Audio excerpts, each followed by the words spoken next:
When we're growing up, we tend to be pretty credulous. We just believe almost anything that people tell us, especially authorities and adults and textbooks and politicians and television, YouTube, the internet. I mean, there's just this sort of sea of information coming at us.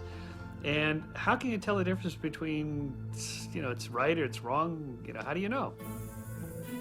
People believe weird things because our brains are wired up to find meaningful patterns. You think if you see the face in the cloud or the face on Mars or the Virgin Mary in a grilled cheese sandwich or on the side of a window. Many patterns are real, and it's good to know what those patterns are, and that's called learning. We connect A to B, and often A really is connected to B. The problem is a lot of patterns are false. They're superstitious thinking. They aren't real.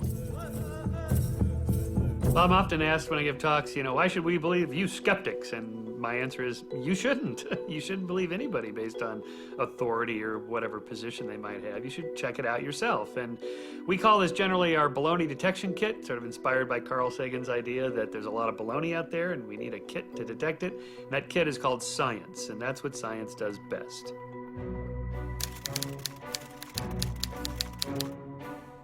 So the first of our baloney detection questions you should always ask when you hear somebody make a claim is, how reliable is the source of the claim? You do expect some errors to creep into data, of course, but the errors should be scattershot. They're random. This way, this way, this way, this way. The errors are here and there, and they kind of cancel each other out. If the errors are all in one direction, slanting toward a particular belief, then that makes us suspicious that there's something else going on. Like the global warming skeptics, for example, will often pick and choose data that always slants toward that particular belief, or their errors always slant toward skepticism about global warming, and that tells us there's something else going on there.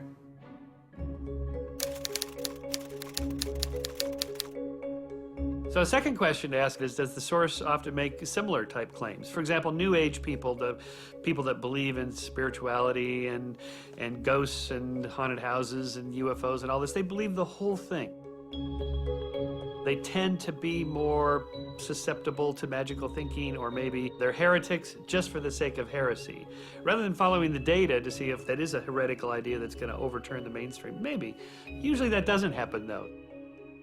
The point here is you want to have a mind open enough to accept radical new ideas, but not so open that your brains fall out.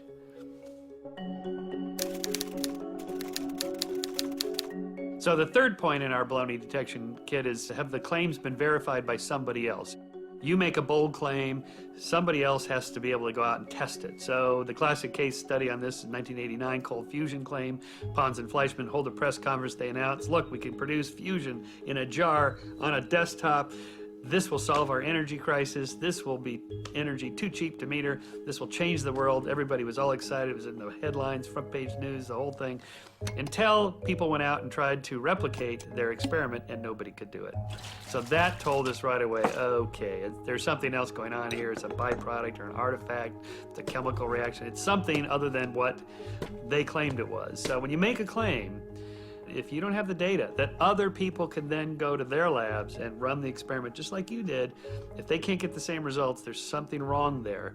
And in science, we require that. So our fourth point in our baloney detection kit is to ask, does this really fit with the way the world works?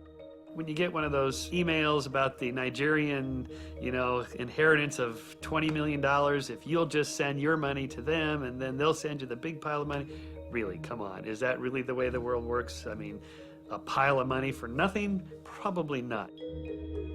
For example, in archaeology, we often hear about, the pyramids, the mystery of the pyramids. Who built the pyramids? The Egyptians built them. Oh no, they couldn't have built them, because, wow, they're incredibly complex and so on. Well, it's just a pile of rocks, right? I mean, they had a lot of free time, a lot of cheap labor, never rains, centuries to build these big pile of rocks. Come on, it's not that complicated.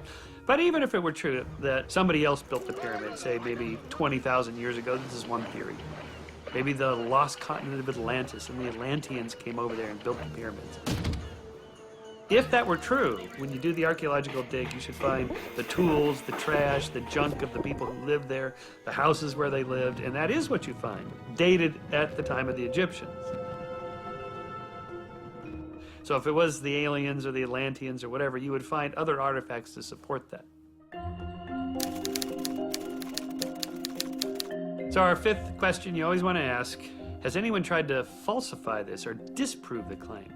In other words, it's one thing to pile up a bunch of evidence, go, look, I have this radical new idea, here's my arguments in support of it. Okay, interesting, but what are the counter arguments? Have you thought about that? Have you thought, what else could be explaining this? Because if you don't do it, somebody else will, usually with great glee, in a published public forum. You really have to kind of think about what your critics would say, not because you care about your critics, but because they may find something you're not thinking of. So you got to think along those lines. Try to disprove your claim.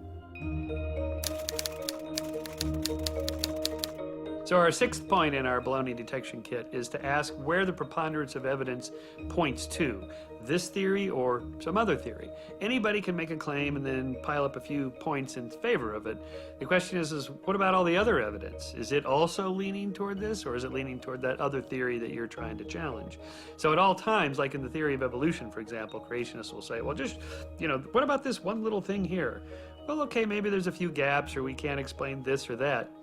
But what about the 10,000 other pieces of evidence that are explained by the theory of evolution? How would you explain those with your other theory? In a way, science is a little bit like solving a crime. The guy never confesses, right? So you have to piece together the evidence that's available. And is it this guy, or is it that guy, or did this happen or that happen? And the way criminologists work is they try to kind of look at the massive data and go, you know what? It's all kind of pointing that guy did it. And let's see if we can build our case. And that's a little bit how scientists work. There's always other ideas. The question is, what's the one that the preponderance of evidence points to?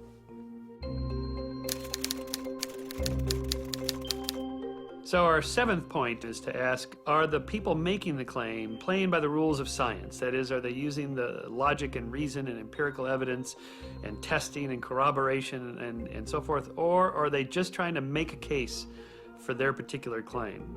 So for example, a nice case study is the difference between UFO proponents and the members of the SETI community, the Search for Extraterrestrial Intelligence.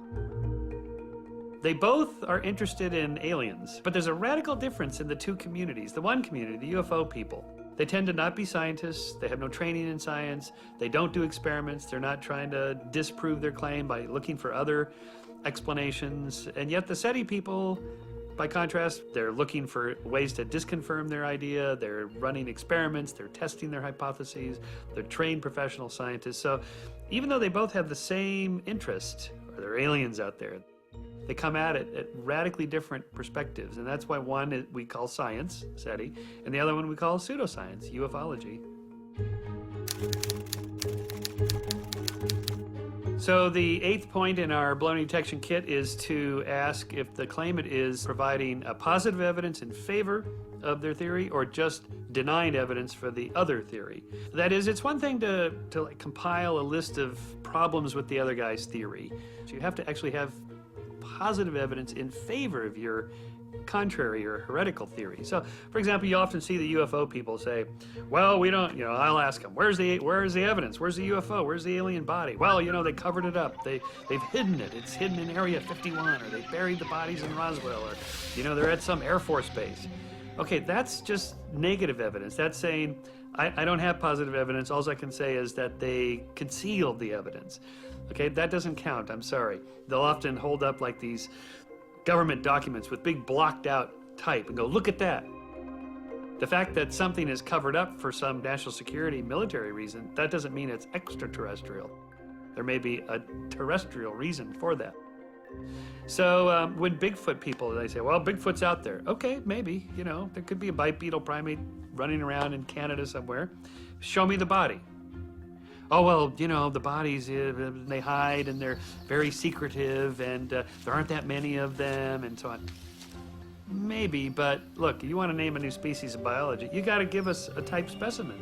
An actual body that we can dissect and look at, you can look at, and I can look at, photograph, put it in a museum, take it to the lab, and so on. It's not enough to have negative evidence against the other theory. You got to have positive evidence in favor of your theory.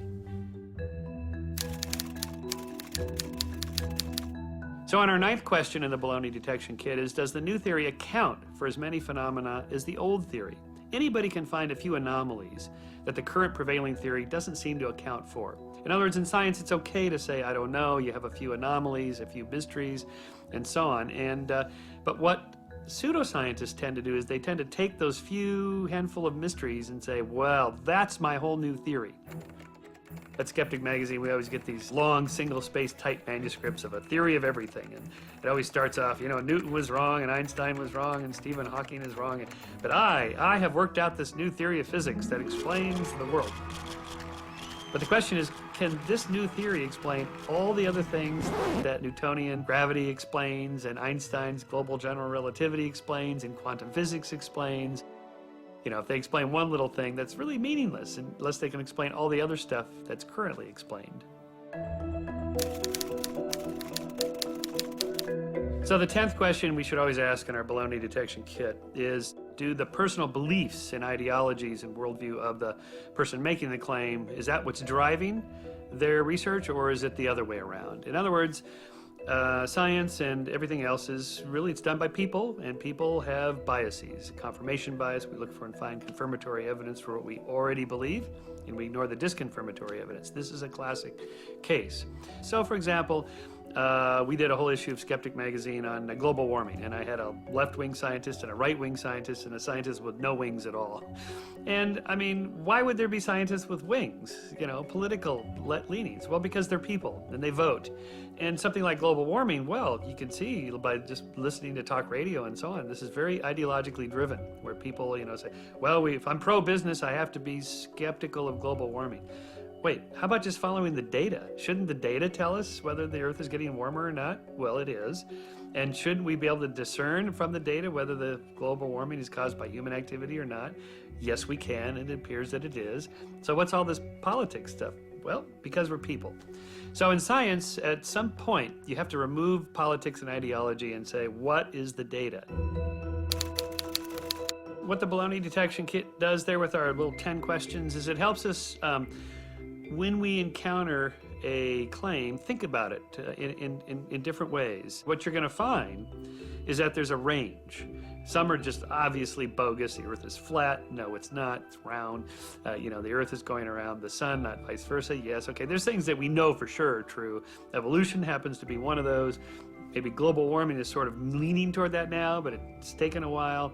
And there's other things like maybe some radical new theories about the cosmos, whether there's multiple universes out there. Well, that's sort of more in the uncertain range. And then there's things that are almost surely not true, like, psychic telepathy, where I can read your mind, that sort of thing.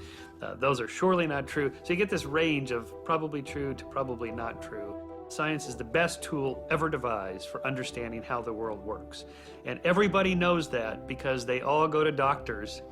And if somebody's flying at 30,000 feet in a plane, they're not skeptical of math and engineering. They know this is the best design possible, and so on. So most of us, when we're playing with our iPods or we're using our Google search engine and we're on the internet and we're watching our high-def televisions and so on, we love science. We know science works. And we know the basis of it is sound and all that stuff. It only comes to a few things, like when it comes to, what's the meaning of life, or where did we come from? What does it, what does it all mean? What's the future? There we start to think, well, maybe I should be skeptical of science. In fact, really, science is the best thing ever devised for understanding the world. We should love it.